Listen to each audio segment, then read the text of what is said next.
Hmm.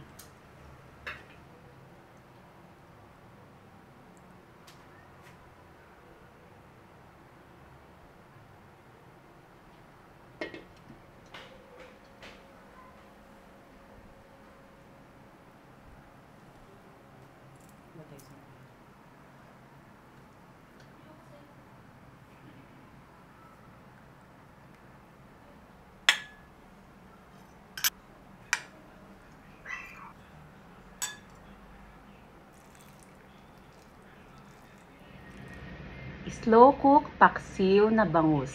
Kung sawa ka na sa bangus na matinik at sawa ka na rin sa bangus na boneless, try mo palambutin ng tinik. Siyempre, itatry natin kung talagang malambot ang tinik. Baka sabihin nyo, sinungaling si mother nanay. At ang taba, sumasargo, oh.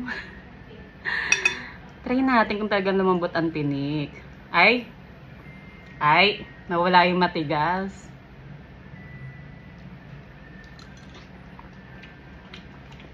Wala, naglaho yung tinik. Gitna na yan, ah. Super duper lambot.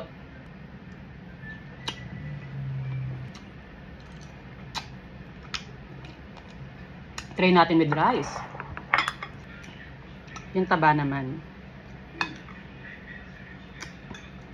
Alam nyo, kahit pinakulong ko ito sa super hinang apoy, hindi siya malakas sa gasol.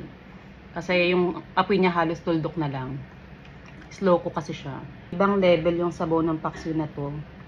Hindi siya yung usual na paksiw na lasa. Kasi imagine, pinakulang mo siya ng halos nasa 3 oras sa mahinang apoy. Lutong-luto yung suka, labas na labas yung lasa mismo ng paksiw, ng bangus doon mismo sa sabaw.